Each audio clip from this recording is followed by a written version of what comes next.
अच्छा जी, क्लास अस्सलाम वालेकुम। आवाज़ आ रही है? जी, अस्सलाम यस यस मैम मैम आ रही है। आ रही हो, एक्टिव बैठे हुए हो। 14 लोग आए हैं। मैं तो स्टार्ट कर देती हूँ क्योंकि ऑलरेडी थोड़ा लेट है। बाकी जिन्होंने आना होगा आ जाएंगे। हम लोगों ने ना लास्ट टाइम ग्लास की जो टाइप्स पढ़ी थी। ये कौन खांस रहा है? किसकी तबीयत ठीक नहीं है? कमर की लगता हाँ, आज इसकी आवाज़ नहीं निकली।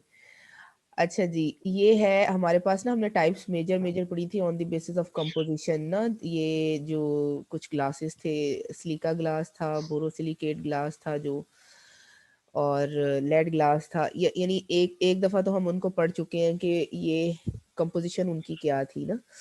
एक आज मैं थोड़ा सा इसमें ऐड करूंगी कि इसकी एप्लीकेशन थोड़ा सा फर्दर ना, कि इनको यूज़ किस किस लिए किया जाता है, एप्लीकेशन इनकी कंपोजिशन वाइज क्या है। अब ये जो आपके सिलिका ग्लास है मेनली टेम्परेचर रेजिस्टेंस होते हैं, और मतलब इनको बनाने के लिए हमें up to 900 degree centigrade require होता है।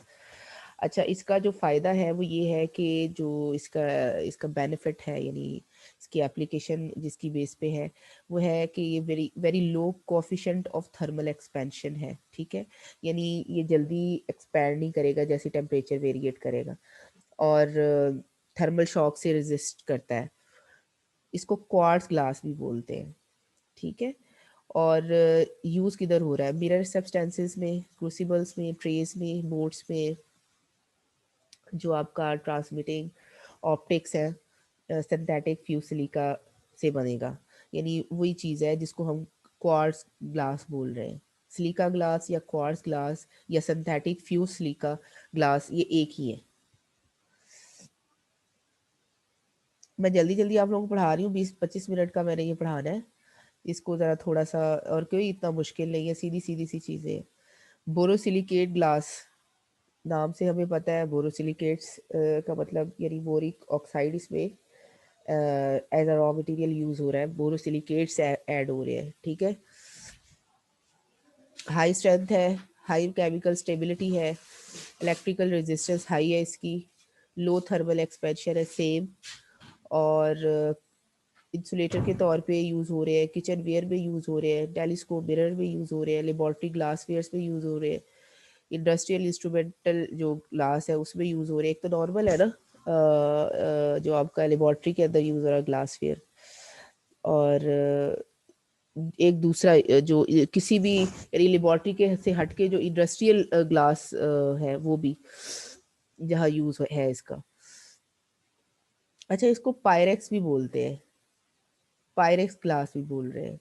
ठीक है,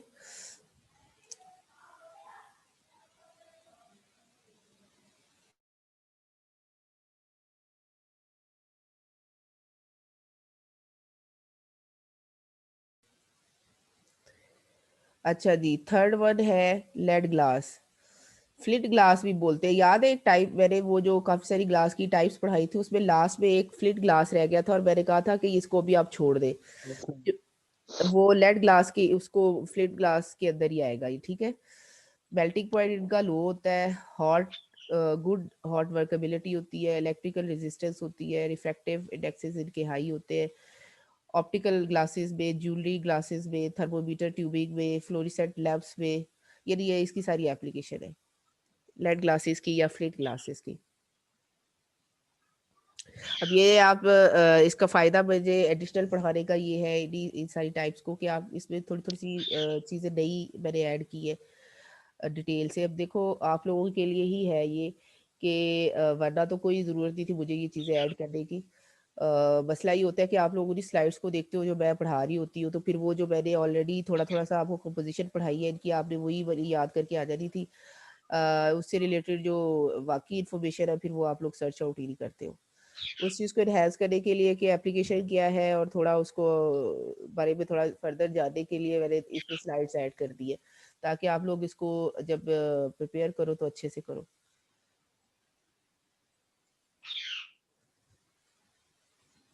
अब हम लोगों ने लास्ट वाली जो टाइप पढ़ी थी वो सोडा लाइम ग्लास था, जो चीप ग्लास है। ठीक है, लो टेम्परेचर है, उस पर मेल्ट हो जाता है, और विंडो ग्लासेस, केमिकल ऑपरेटर्स और ब्रेकर्स जो है, और टेस्ट ट्यूब्स है। यानी आप देखें कि एप्लीकेशन थोड़ी सी रिपीट हो रही है, लेकिन ये है कि उसमें जो ग्लास की कंपोजिशन है उसमें फ़र्क है, लेकिन हम उसको डिफरेंट एप्लीकेशन के लिए, मल्टीपल एप्लीकेशन के लिए यूज़ कर सकते हैं। यानी अगर हम सोडा लाइम ग्लास जो है वो एक एप्लीकेशन है उसकी, सेम एप्लीकेशन किसी और ग्लास की भी हो सकती है।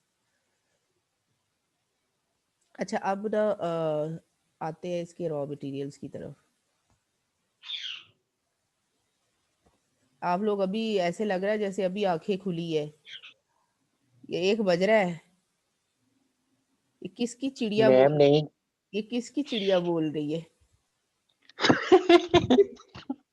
है? मैम ये मैं तोता है। पैरट बोल रही मैम तोता है। तो होता है, अच्छा। तो मेरा पैरट है। अच्छा, रॉ मटेरियल रॉ मटेरियल जो है वो कौन कौन सा यूज होता है इसके अंदर, जो हम लोग ऑलरेडी सारा पढ़ तो चुके हैं कि कंपोजिशन वाइज, लेकिन जनरल ग्लास जो है उसके अंदर ना रॉ मटेरियल का की कंपोजिशन डिफरेंट है, और उसका कॉन्सेप्ट थोड़ा सा और तरीके से है, वो मैं अभी आप लोगों को बताती हूँ। सिलिका मेन होगा, वाइड रेंज में यूज होगा, क्योंकि इसका जो मेल्टिंग पॉइंट यूज करने का, इसका सिलिका हाई क्वांटिटी में इस पर्पज यही है कि इसका जो मेल्टिंग पॉइंट है वो बहुत ज्यादा है, 1600 टू 1725 डिग्री तक। अच्छा, जब आपने प्रोसेसिंग करनी है इसकी ग्लास की, तो उसमें डिफरेंट जो इस टेम्परेचर को जो हम यूज़ करेंगे, हाई टेम्परेचर यूज़ कर रहे होते हैं, कुछ जो टाइप है ग्लास की जिसमें हमने एक पढ़ी भी थी, जिसपे कैलन के अंदर के से हम गुजारते हैं, तो मेल्ट करने के लिए उसको उसको कंट्रोल करने के लिए ना इसमें फ्लक्सिंग एजेंट डालते हैं। सोडियम जो ये है डाई सोडियम ऑक्साइड, फिर लेड ऑक्साइड, ठीक है, ये सोडियम ऑक्साइड भी बोल रहे हैं इसको। इसमें ये फ्लक्सिंग एजेंट क्या है?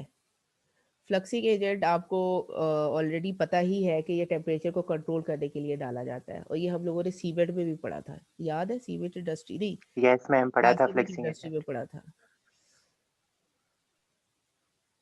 यानी ये पर्पस इसका वही होगा, लेकिन फ्लक्सिंग एजेंट जो है ना वो चेंज हो जाएगी, और ओवरऑल कॉस्ट भी इसकी रिड्यूस कर देगा। क्यों कर देगा भाई? जो फ्लक्सी के जेट है, सेकंड इसका एडिशन, इसका बेनिफिट क्या होगा, जब आप ग्लास के अंदर ऐड करते हैं, तो ओवरऑल कॉस्ट जो है वो ग्लास प्रोसेसिंग की रिड्यूस हो जाएगी। इसकी रीज़न क्या है? कुछ पिक होता है कि मैंने जो अभी बताया कि इसका काम ये है, तो कॉस्ट पे कैसे इफेक्ट होगा?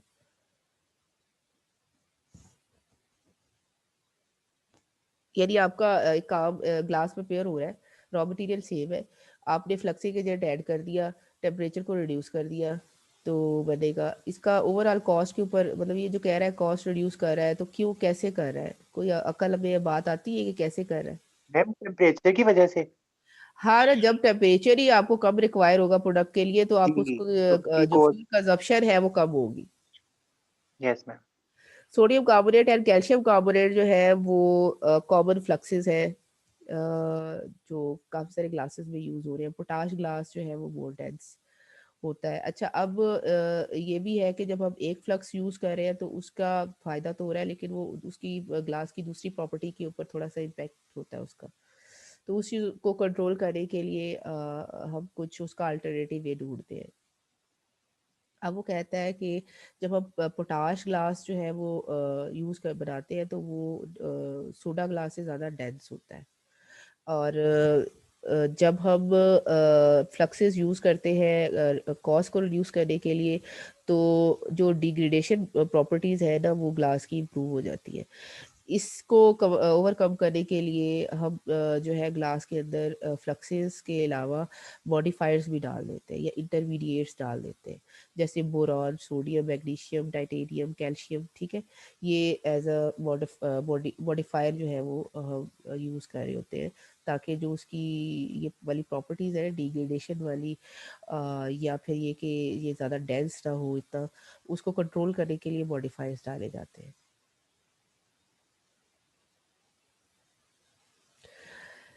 नेक्स्ट जो है हम लोग, अच्छा ये वाला लेक्चर मेरा 5 जनवरी का है, आप समझ ले इसको, ये वाला कंसिडर करी कीजिएगा।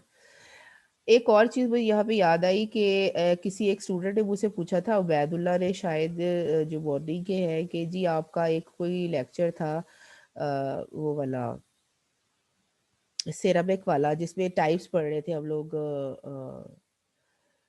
जिसमें मैंने आप लोगों को बायोलॉजिकल सिरेमिक और ये सारी टाइप्स पढ़ाई थी। तो उसमें एक जगह पे ना कोई मैंने 2-3 स्लाइड्स या पता नहीं 4-5 स्लाइड्स पढ़ा दी थी और मैंने रिकॉर्डिंग नहीं की थी उसकी। तो वो ना मिस हो गया है। यानी वो कहता है कि जी कुछ स्टूडेंट्स माँग रहे हैं कि वो वाला पार्ट हमें दें। आप लोगों को ने ये चीज़ नहीं देखी कि आप लोगों के पास उसकी रिकॉर्डिंग भी नहीं है कहीं पे? नो मैम, हमें हमारी ना आपने रिकॉर्डिंग स्टार्ट की थी, लेकिन आपकी आपसे ना किसी वजह से रिकॉर्डिंग मतलब हो नहीं थी पाई। तो हाँ। वो हमने कर लिया था, हमारे साथ ऐसा कोई इश्यू नहीं है। अच्छा, चलिए ठीक है। मैंने ये बोला है कि अगर आप लोगों को समझ नहीं आई तो मैं उन 4-5 स्लाइड्स को दोबारा से ऐड कर दूँगी नेक्स्ट लेक्चर में, क्योंकि वो ये कह रहा था कि नो, नो मैम। बहुत सारे स्टूडेंट्स हैं जिनको समझ नहीं आई।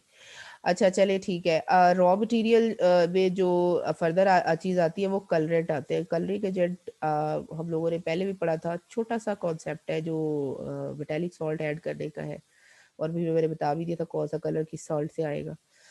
अब वो फाइनल ग्लास के अंदर, यानी जब आपका ग्लास फाइनल बन रहा है तो उसमें ऐड हो रहे हैं। प्रोसेसिंग से पहले का अभी थोड़ा-थोड़ा चीज़ें हम लोग पढ़ रहे हैं, अभी हम लोगों ने ग्लास की प्रोसेसिंग नहीं पढ़ी। आयरन ऑक्साइड जो है वो इम्प्योरिटीज की फॉर्म में ग्लास में रह जाती है अनअटेंशनली, जब आप कलरिंग के लिए आयरन ऑक्साइड को यूज कर रहे हैं।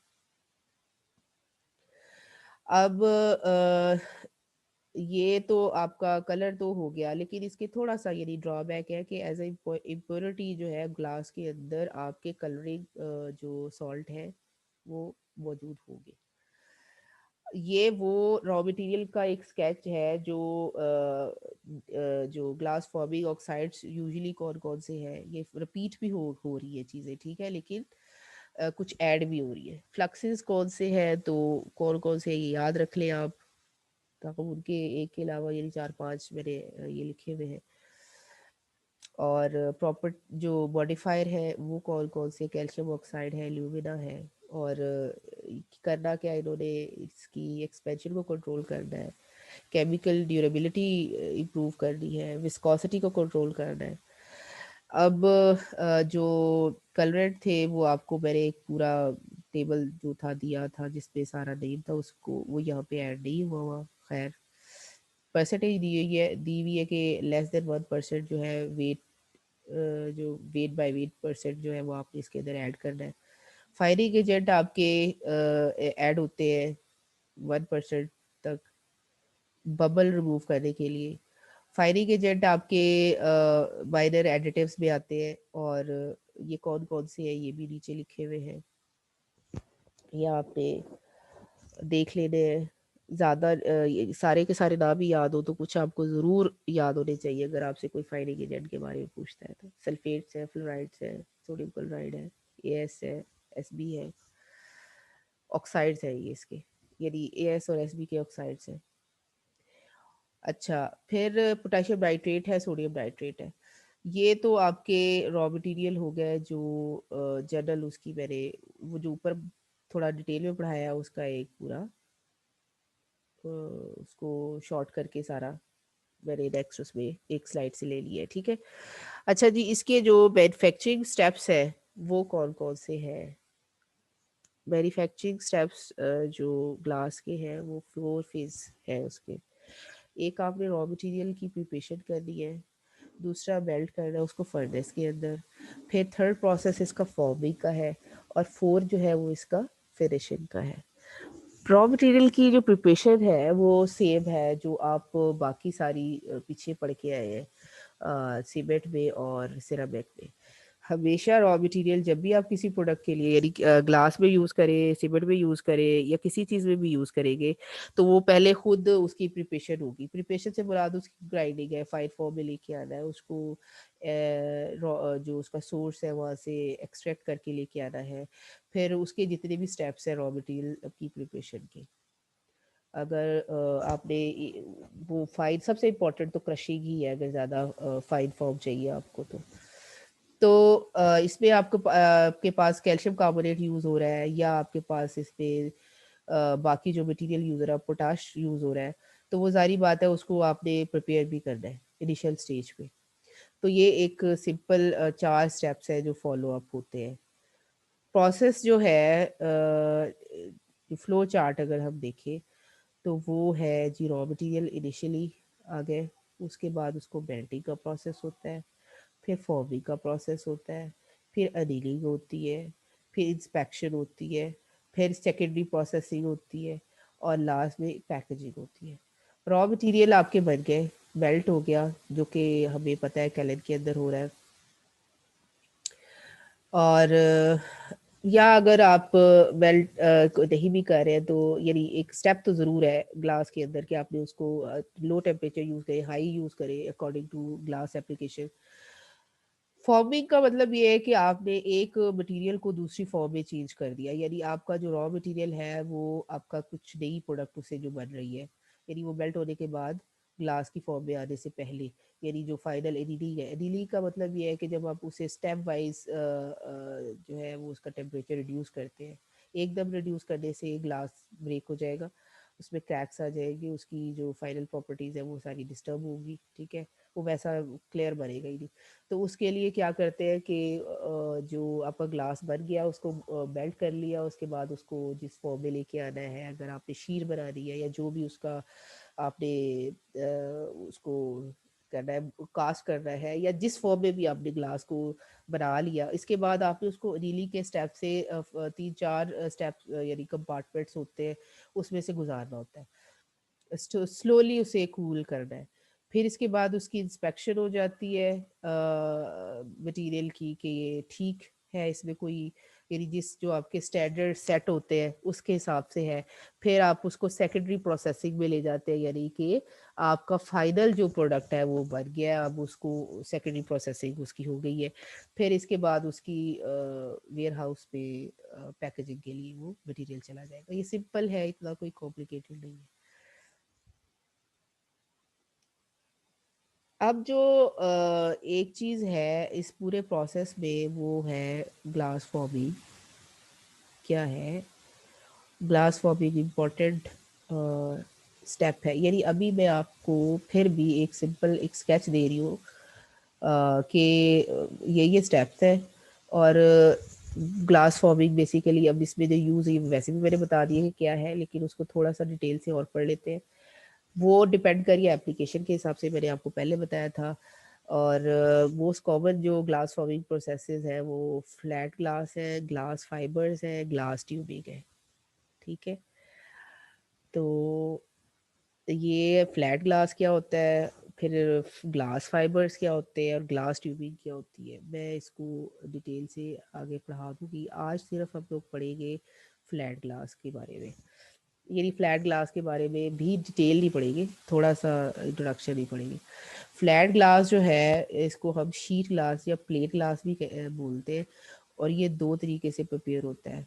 फ्लोट ग्लास बोलते हैं इसे जिस मेथड को जिससे प्रिपेयर होता है, और रोल ग्लास प्रोसेस होता है। फ्लैट का मतलब भी आपको कॉन्सेप्ट आ रहा होगा कि फ्लैट शीट की फॉर्म में ज़्यादा होगा, ठीक है, प्लेट्स बनेगी या ग्लास की, या फिर प्लेट ग्लास जिस अगर आपने बनाना है, या फिर शीट ग्लास बनाना है, फ्लैट ग्लास उसमें आएगा। दो तरीके से बनेगा, रोल्ड ग्लास प्रोसेसिंग के थ्रू और फ्लोट ग्लास प्रोसेस के थ्रू। अब ये क्या बुलाए फ्लोट ग्लास जो है वो आपका आप जब मोल्टर जो ग्लास है ना उसको फर्नेस के ऊपर जो एक बना देंगे अपना एक टिन की शीट, मेटल शीट, उसके ऊपर आप ना यानी बेड बना देंगे, उसको एज अ बेड यूज करेंगे टिन को, उसके ऊपर फ्लो करवा देंगे उसको कंट्रोल्ड एटमॉस्फेयर के अंदर, ठीक है। मोल्टर ग्लास जो है वो आपका एक बेड के ऊपर आप फ्लो करवाएंगे जो कि टिन का बना हुआ होगा, और वो फिर आहिस्ता आहिस्ता उससे उसके ऊपर जो है रील होगा नेक्स्ट उसमें कूलिंग जोन से गुजरने के बाद। ये है एक जनरल इसकी एक्सप्लेनेशन के ये फ्लूइड ग्लास प्रोसेस है क्या। रोल ग्लास में क्या है कि आपने रोलर्स यूज़ करने हैं, सिंपल के जो आपका स्ट्रीम है ना आपने इसकी मोल्टन ग्लास की फर्नेस से, उस वो सीधी आएगी और उसके रोलर से आपने रोल एक शीट बना देगी प्रेस करके। कोटिंग रोलर्स और जो ऊपर फॉर्मिंग रोलर्स है, कोटिंग रोलर्स उसमें भी थे, लेकिन जो फॉर्मिंग रोलर्स है वो आप मैम इसको जी मैम एक तो ये मोल्टन ग्लास से ये नाम दिया हुआ है ना कि फॉर्मिंग रोल्स, मतलब एक फॉर्म हो रहे हैं, और ये हाँ सपोर्टिंग रोल्स, इनमें क्या डिफरेंस है मैम? एक ही फॉर्म हो रहे हैं और एक इनको सपोर्ट कर रहे हैं। सपोर्ट करने फॉर्मिंग रोल का मतलब ये है, यहाँ पे हम लोगों ने ये वाला टिन था ना, मोल्टन ग्लास को सपोर्ट करने के लिए सपोर्टिंग रोल है, यानी ये एक शीट को बनाने के लिए जो एक फेस हमने शेप देनी है ना ये वाली शीट की, उसको सपोर्ट करने के लिए रोलर्स लगे हुए हैं यहाँ पे, ठीक है, डी शेप ना हो सही, ये। ठीक है मैम। फॉर्मिंग रोलर का मतलब ये है कि इसने ना ऊपर से रोलर रोल करके ना इसको इसकी थिकनेस को मेंटेन करना है, जो शीट बनानी है ना, यहाँ पे हम लोगों ने सिर्फ स्प्रेड कर दी थी मोल्टन फॉर्म में, ये वाली जो फ्लो करवा दिया था ये मोल्टन टिनी के ऊपर, और यहाँ पे कुछ उसको प्रेस करने के लिए रोलर्स नहीं थे जो इक्वल इसकी थिकनेस को कंट्रोल करने के लिए, या उसको उसमें उसको फर्दर एक शीट की फॉर्म में लेके आने के लिए। यहाँ पे ये यानी प्रोसेस चीज आपकी सेम ही बन रही है, प्रोसेस थोड़ा सा डिफरेंट है, आपकी मर्जी है आप ये वाला यूज कर ले, आपकी मर्जी है आप ये वाला यूज कर ले, जो आपको ज्यादा अच्छा लगेगा उससे आप बना बना सकते हैं ये वाला glass, flat glass. Okay ma'am. अब ये ना सिर्फ एक डिफरेंस बताने का मतलब ये है, या इसको एक्सप्लेन करने का मतलब ये है कि लोग जो है वो एक चीज को दो तीन तरीकों से बना रहे होते हैं। अब जिसके पास जो है सोर्स वो उससे बना रहा है। अगर आपके पास यानी एक सिंपल है, अगर आप सिंपल मोल्टन ग्लास को उठाए और टीन की इसके ऊपर बेड के ऊपर कर दे और सिंपल रील कर ले, ये सिंपल लग रहा है ना आपको कि यार ये रोलर्स की क्या जरूरत है, लेकिन आपका टीन का बेड किसी के पास ना हो आपके अपरेटस के अंदर जहाँ आप बना रहे हैं, या अफोर्ड ना कर सकता हो वो बंदा, या उसके लिए रोलर्स का प्रोसेस ज्यादा इजी हो, तो वो बना लेंगे। यानी ये आपकी उसके ऊपर है मैम आपके हमने दोनों करने हैं ना? ये आपने सिर्फ याद करना है, आपने बनाना नहीं है, ओके। ठीक है, आपने दोनों ही करने हैं। चलिए इसको ओके मैं मैम। अभी बस इधर तक ही आज थोड़ा सा मैंने आपको पढ़ाया है, थोड़ा सा इंट्रोडक्शन दे दिया है। आज हम लोगों ने ज्यादा मैम नहीं पढ़ा। 1 फरवरी से हमारी यूनिवर्सिटी ओपन हो रही है। अच्छा, 1 फरवरी से, सही है। अभी तो आप लोगों के पास न्यूज ही होती है, न्यूज की जो बात है वो मैम अभी कोई नोटिफिकेशन नहीं आया। हाँ अभी कुछ भी कंफर्म नहीं है। हाँ चले ऑफिशियल। वो ऊपर होगी तो देख लेंगे उसको भी, अभी फिलहाल तो हम लोग जो चल रहे हैं, अब आप लोगों की 25 से मेरे ख्याल से एग्जाम भी है फाइनल, जी मैम। तो अभी तो आप उनकी फिक्र करें ना।